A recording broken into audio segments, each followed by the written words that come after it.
A wife discovers that her husband is a porn addict after they start living together. One of the questions was, does it affect your intimacy and how? Yes, I will say when we were first married, I was super confused, like why he didn't want to be intimate all the time. I was like, don't guys want to like do it all the time? Being an addict or being someone that's addicted to something can be so draining. So draining. Now imagine being married and living with somebody that has that same affliction.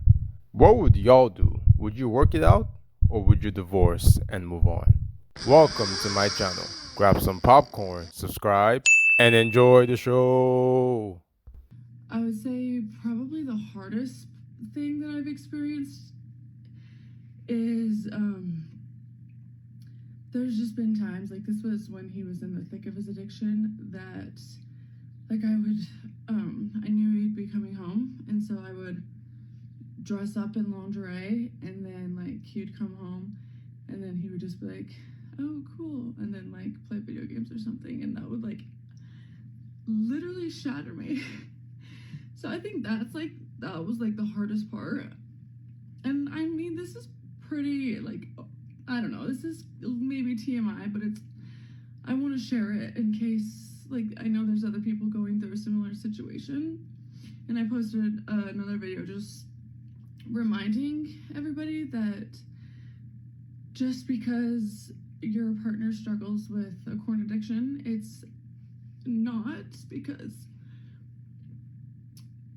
of you. It's not because you're not enough. Most of the time, when we, I said we, but you get what I'm talking about.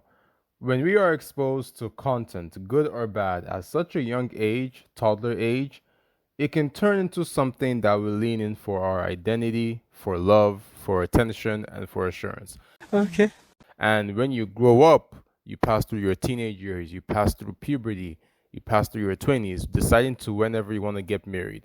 It can be something that will most likely negatively affect your marital vows or your marriage relationship. It is a curse. And the funny thing is, the most things that people are addicted to, we do not know the effects of it until it begins to affect something outside of us, whether that's your career and your career affects your lifestyle and the people around you, whether that's your marriage, whether that's your family. Being in an island will make you think that everything is fine. It's an unhealthy coping mechanism that they learned when they were young, at least my husband, and it is really hard to break from. But I mean, I have to remind myself every day that it has nothing to do with me. So, but then I also will say, like, someone asked what's helped the intimacy be better. The only thing that's helped is my husband being in actual recovery versus when I thought he was in recovery.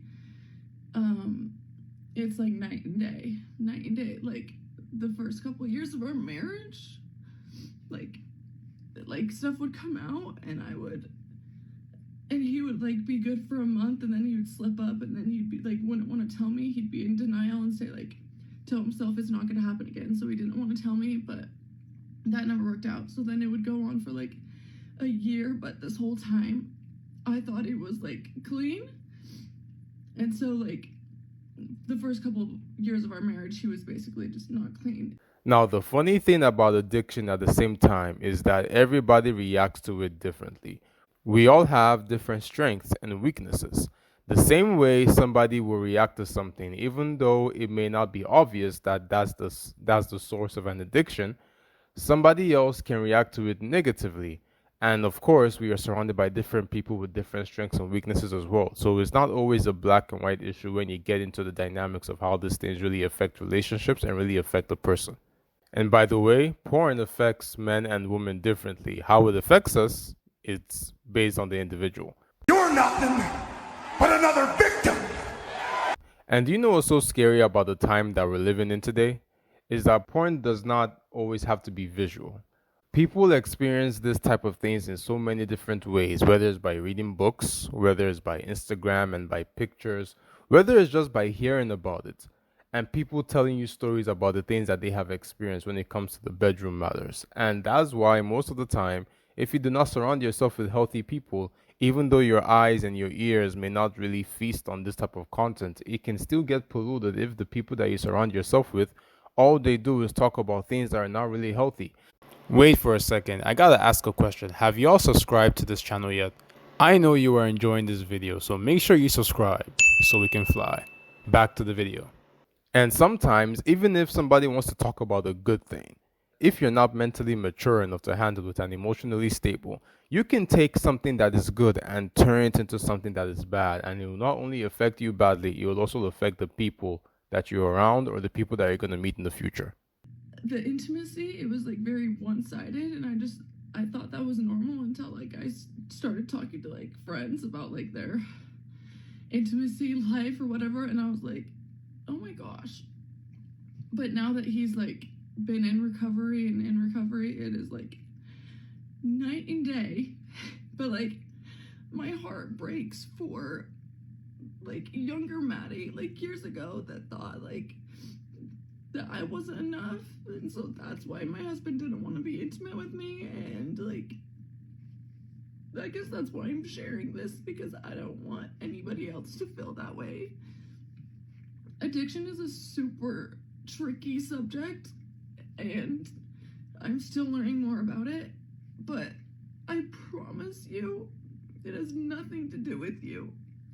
This lady is showing one side. We will not fully get the whole picture until the husband's side is also explored, because this is a whole lifetime of feasting on something that one may not really know the effects.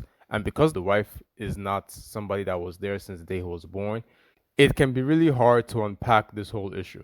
Which is why therapy is good, and I'm glad that they are doing that, because therapy makes one talk about one side versus the other side and bring a healthy balance to it, because the truth is probably somewhere in the middle.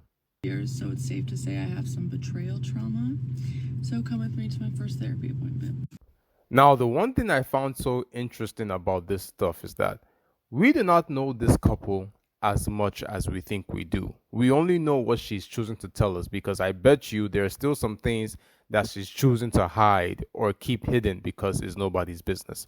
But I go to the comment section, and the first things I'm seeing is how people are screaming and yelling at this woman to divorce her husband,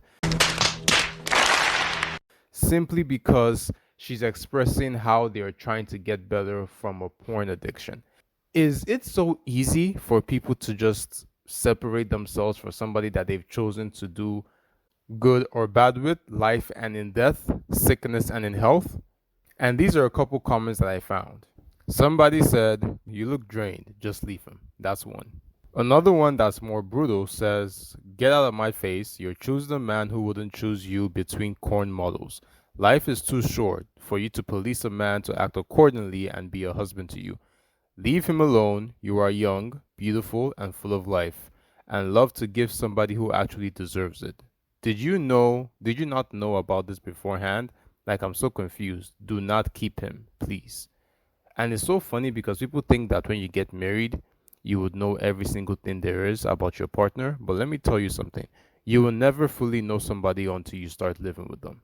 And it's so crazy because these are the same people that if she leaves and she gets into another relationship, that will probably have different issues, but something that is going to be there is issues, and everybody will have to work through their issues, because there are so many couples in marriage counseling, but not all couples are there for the same thing.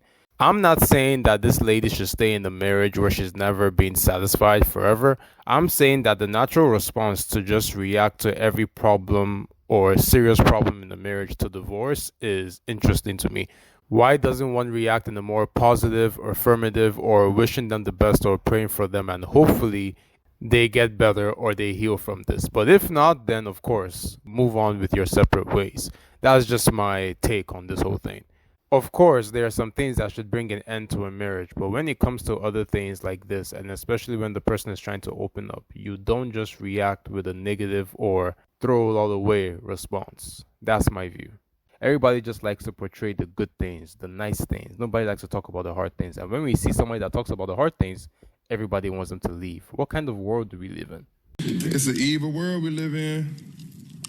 But hey, I'm gonna keep living. Only few people are actually praying and hoping that the relationship works out and they can overcome this struggle. Because if they do overcome it, do you know how strong that bond will be or how much stronger that bond will be? Especially when they already have kids. Like, people are just crazy. Now, I'm not excusing the fact that the husband has a porn addiction, but I'm just talking about the ease and the natural mindset that people just have of telling people to leave, especially when you don't know the full situation of what it is that is going on. That's just my opinion, but maybe I'm wrong. Y'all can let me know. Don't forget to like, subscribe, and share.